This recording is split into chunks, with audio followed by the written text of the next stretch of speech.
The autumn of 1886 in the Wyoming Territory was a season of anxious preparation, a frantic race against the inevitable descent of a winter that promised to be as unforgiving as the land itself.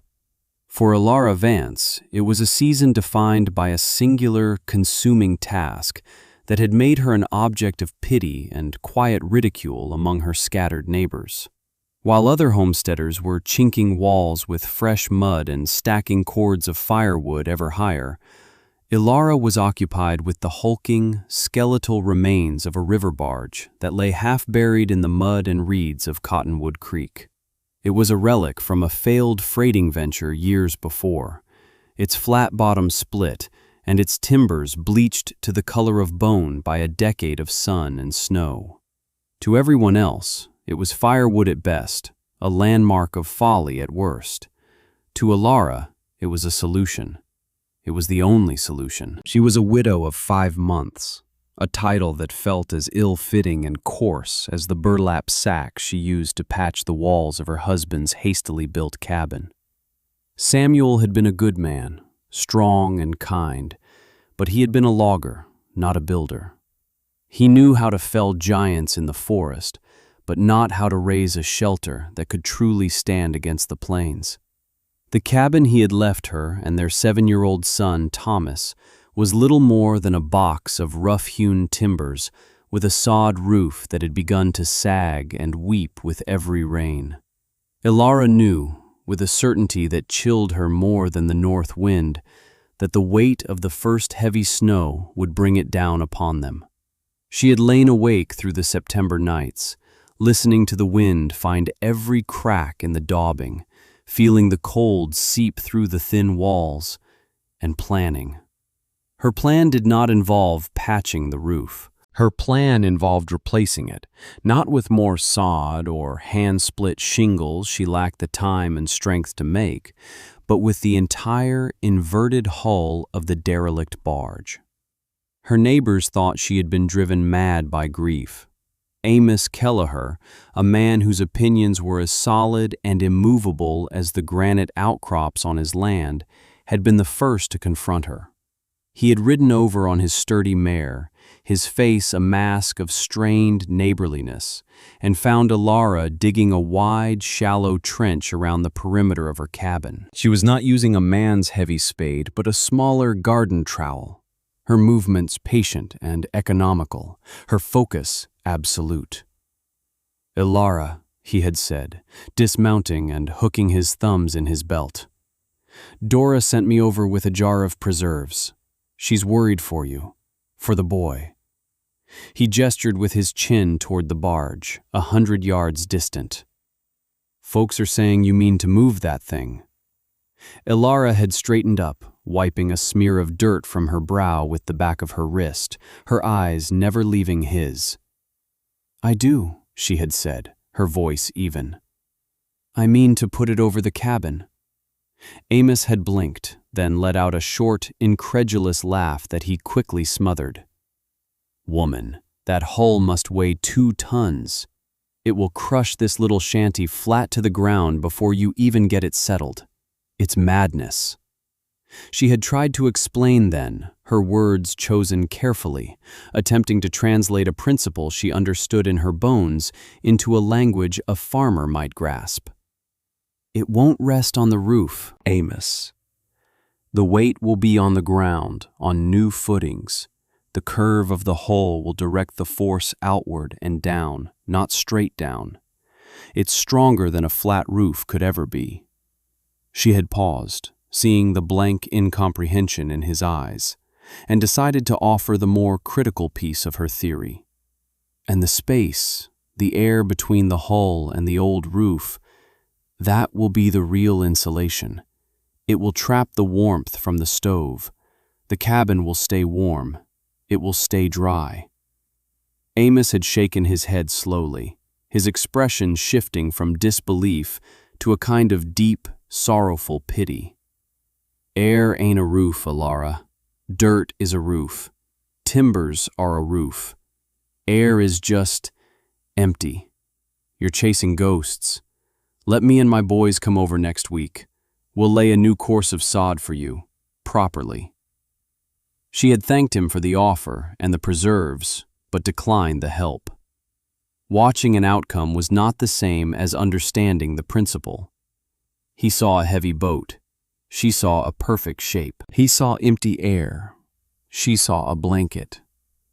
His kindness was a cage, an offer to reinforce her prison when what she needed was to build a fortress. The principle had not been hers originally.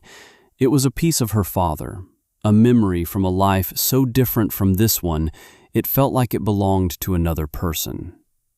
She had grown up in a small port town on the shores of Lake Erie, and her father had been a master shipwright. He had not built grand schooners, but the sturdy, broad-beamed workboats that hauled timber and stone across the often treacherous water. His workshop had smelled perpetually of sawdust, tar, and the sharp tang of curing oak. He had taught her to read the grain of a plank, to feel the integrity of a joint, to understand that a curve was inherently stronger than a corner. One afternoon, sheltering from a sudden squall inside the upturned hull of a half-finished fishing boat, he had tapped the resonant timber above their heads. "See, Ellie?" he had said, his voice echoing slightly in the enclosed space. "This is the best roof in the world. The rain hits it, it runs off. The wind hits it, it flows over. The weight of 100 waves can crash down on it, and the arch just pushes back, sending the force away. A boat's hull is a lesson in how to live in a storm." That memory, that simple lesson in physics and form, was the foundation upon which she was staking her and her son's survival. Her late husband, Samuel, had been a man of the forest, a man of straight lines and right angles. He understood the simple, brutal logic of the axe and the saw. He had loved her stories of the Great Lakes, but had never truly understood the fluid, complex world of curves and hydrodynamics her father had inhabited. He had built their cabin the way he knew, a square box against a vast, curving landscape. It was a good box, made of strong logs, but its weakness was the roof, the flat, heavy lid of sod that was the custom on the plains. It was a design born of scarcity, using the very earth itself for shelter, but it was a flawed design. The sod absorbed water like a sponge. In the autumn rains, it became a sodden, weeping mass that dripped muddy water onto their bed. In the winter, that trapped water would freeze, expanding and tearing the roots apart, and then thaw in the weak afternoon sun, creating new leaks. The sheer weight of it was a constant looming threat. Ilara knew her neighbors were simply used to it. They accepted damp walls and dripping ceilings as a part of life. But she remembered her father's workshop, always dry as a bone, and the echoing security of that upturned hull. She would not accept it. The work was a slow, deliberate battle against gravity and mass. She did not possess the brute strength to move the barge, so she had to rely on the principles of leverage and mechanical advantage her father had taught her.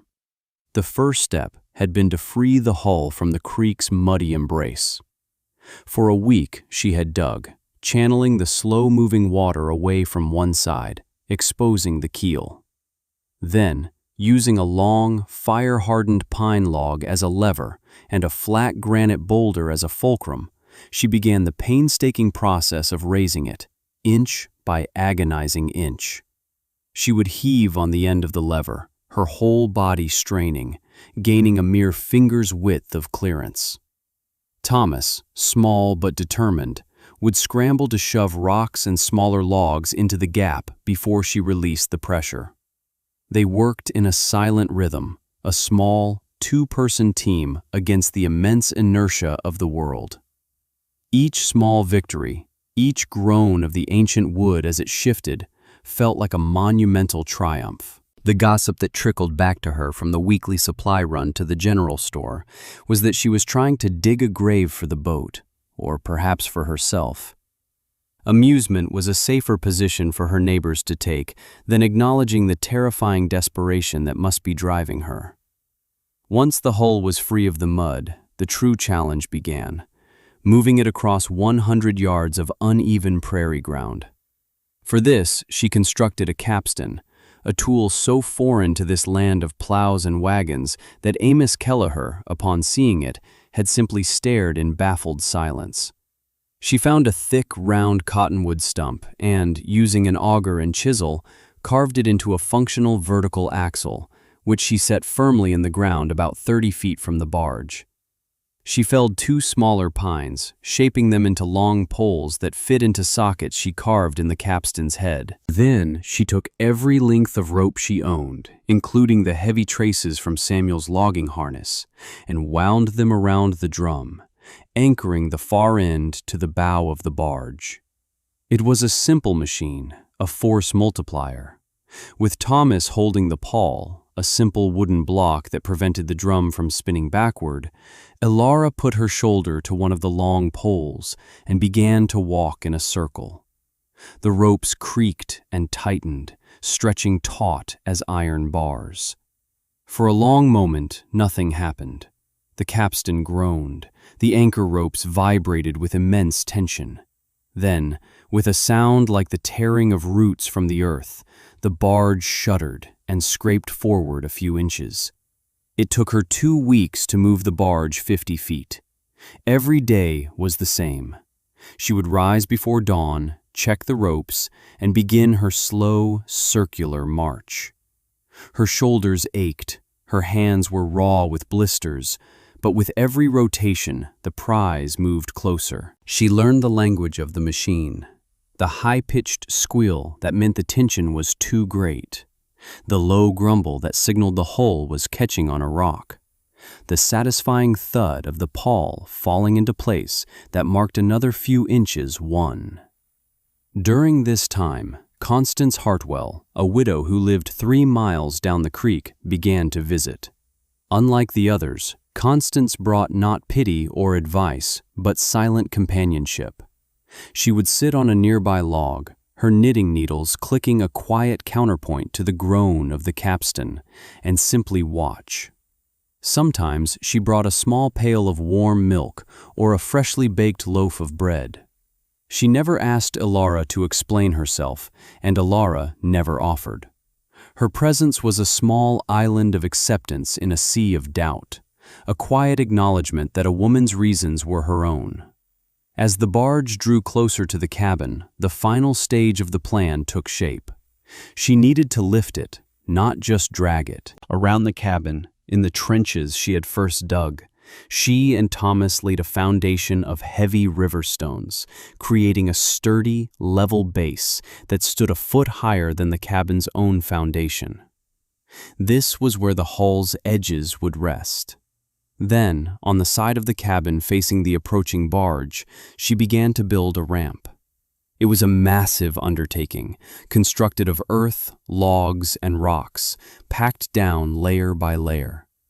It rose gradually until its crest was just a few inches higher than the cabin's sod roof. This ramp was the subject of much speculation. Dora Kelleher was heard to say that the poor woman was building a burial mound, having given up on the boat and decided to entomb herself and the boy in the cabin. The comment was cruel, but it stemmed from a genuine failure of imagination. No one could see the physics she saw, the simple, elegant path she was creating for the hull to follow. The final day of the move was cold and gray, with the smell of snow on the wind. She had repositioned the capstan, anchoring it to a massive boulder on the far side of the cabin. The ropes now ran up the ramp and over the peak of the cabin's roof. This was the most dangerous part of the entire operation. If a rope snapped, or if the hull slid sideways, it would destroy the cabin and everything in it. She sent Thomas to stay with Constance Hartwell for the day, a precaution that knotted her stomach with fear. She worked alone, her movements slow and intensely focused. She pushed the lever, walked her circle, and the great dark shape of the hull began its slow ascent up the earthen ramp. It scraped and groaned, a dying behemoth being dragged to its final resting place. The timbers of the cabin creaked under the strain of the ropes passing over them. She did not look up. She kept her eyes on the capstan, on the ropes, on the ground beneath her feet. She just walked. When the hull's center of gravity passed the crest of the ramp, there was a terrifying, stomach-lurching shift. The massive weight tilted forward, and for a heart-stopping second, Ilara thought it would slide too fast, that she had miscalculated. But the capstan held. The ropes sang with tension, and the hull slid slowly, ponderously down the other side, its edges coming to rest with a deep, resonant thump on the stone footings she had prepared. It was over. The barge now sat perfectly over the cabin, a great wooden shell enclosing the smaller log structure. There was a gap of nearly 3 feet between the top of the sod roof and the inner curve of the hull above it. A profound silence descended, broken only by the whisper of the wind, which now seemed to flow smoothly over the new, curved roofline instead of clawing at the cabin's corners. Ilara stood for a long time, her body trembling with exhaustion and relief, looking at the strange, boat-capped house she had made. It was not a folly. It was a fortress. It was an ark. The first snows came a week later, a light dusting that melted by noon. But it was a warning. Ilara spent her days sealing the new structure. She used a mixture of pine pitch and clay to fill every seam in the barge's hull, making it watertight. She packed sod and earth around the base where the hull met the stone footings, creating a thick, insulating berm that rose 3 feet high. From the outside, her home now looked like a curious hill, a grass-covered mound from which a single stovepipe and a sturdy wooden door emerged. The windows of the original cabin were now deep set, looking out from within the protective shadow of the hull's overhang. When Amos Kelleher rode by again, he did not stop. He simply paused at the edge of her property, shook his head as if confirming a sad diagnosis, and rode on. He could not see the genius of it, only the strangeness. He could not feel the change in the air inside. The change was undeniable. The cabin, which had always been a drafty, cold box, was now still. The relentless Wyoming wind, which had been a constant whining intruder, was now a distant, muffled roar. The heat from her small cast-iron stove, which had once dissipated almost as quickly as it was produced, now seemed to linger, pooling in the space around them, held captive by the insulating layer of trapped air above their heads. Thomas, who had always slept huddled under a mountain of quilts, began to kick them off in the night. Ilara found she could use half the firewood she normally would to keep the small space comfortably warm. She was living the proof of her principle. She had not just put a roof over their heads, she had wrapped her home in a thick, invisible blanket of air. It was the waiting now that was the hardest part. The real test, the deep cold, the crushing snow of a true blizzard, was yet to come. She had to trust the memory of her father's words, trust the strength of the curve, and trust the physics she could not see. The blizzard arrived in the second week of December. It did not come with dramatic fury, but with a quiet, ominous thickening of the sky, a gradual lowering of a gray ceiling until the distant mountains disappeared. Then the first flakes began to fall, fat and wet and silent. By nightfall, the wind began its assault. Ilara had been through many prairie blizzards with Samuel. She knew the sound of it, the high, shrieking whistle as it tore at the eaves, the percussive rattle of ice pellets against the window panes, the way it made the entire cabin feel fragile and temporary. But this was different.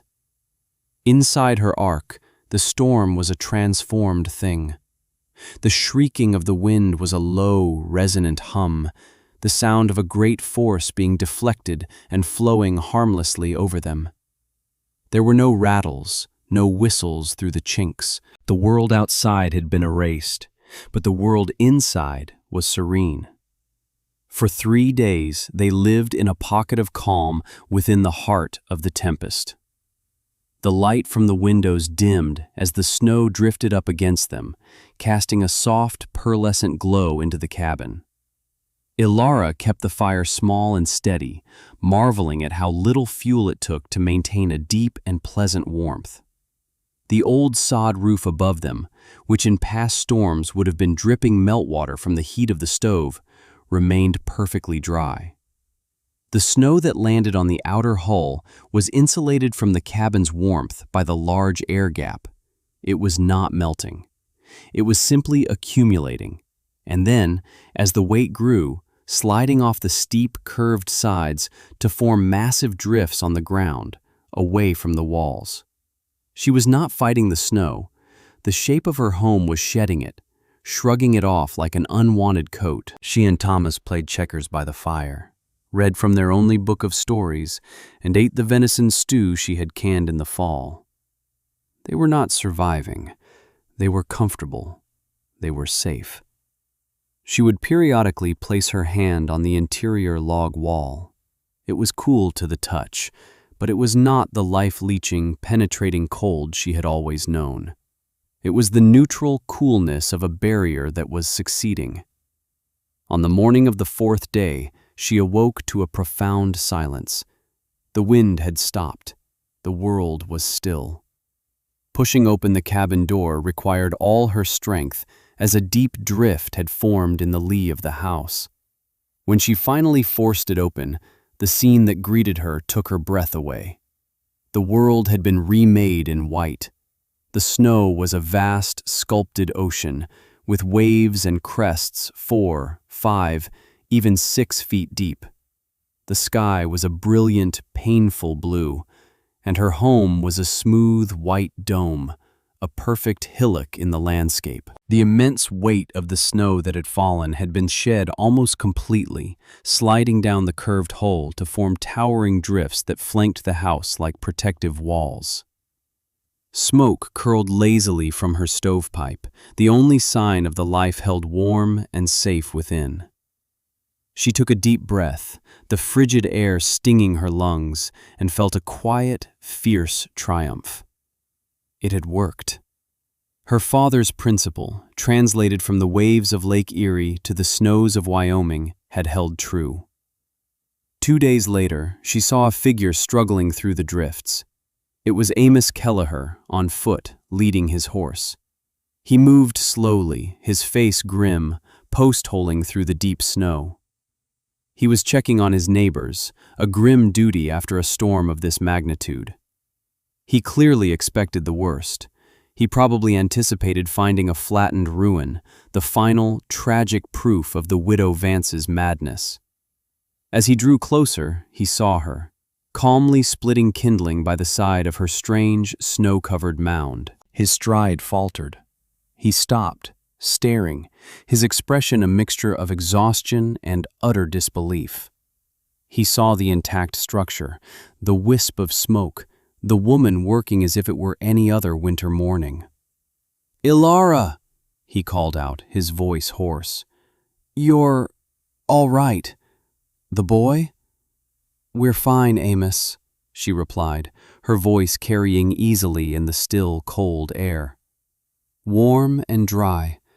Did you fare well?" He just shook his head, looking from her to the house and back again. "The north wall of my barn collapsed. Lost 2 cows. The roof on the lean-to is sagging something awful. Had drifts in the kitchen." He walked closer, his eyes scanning the smooth dome of her home.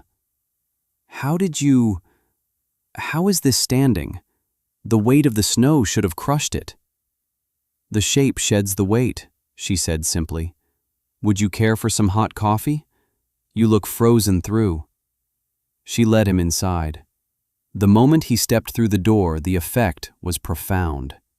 He stopped dead, his mouth falling slightly open. He was hit by a wall of calm, dry warmth. It was not the scorching, temporary heat of a roaring fire, but a deep, ambient comfort that seemed to emanate from the very air itself. He took off his hat, his eyes going upward to the old, familiar log beams of her original ceiling. He saw no dark stains, heard no telltale drip, drip, drip of melting snow. He reached out and placed a bare hand against the log wall. His expression was one of complete bewilderment. He was a man confronting a truth that invalidated a lifetime of experience. "It's warm," he said, his voice a low whisper of astonishment. "The whole place. It's warm." He looked at Alara, his skepticism finally, completely broken. He was not looking at a madwoman anymore. He was looking at a visionary. "The air," he said, finally understanding the phrase he had dismissed months ago.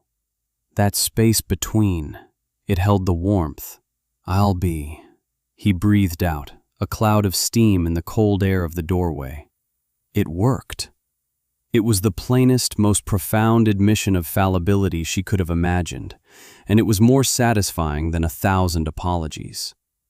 In the weeks that followed, as the territory dug itself out from the great blizzard of '86, the legend of Vance's Folly officially died, and the story of Vance's Ark was born. One by one, settlers made the trek to her homestead, not to offer pity, but to ask questions. They came with a new, humbled curiosity. She took them inside, let them feel the warmth, and then took them out again, explaining the simple elegance of the design.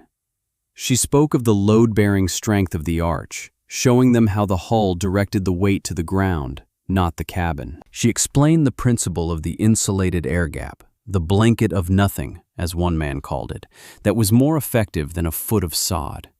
She demonstrated the capstan, showing them how leverage and patience could move the impossible.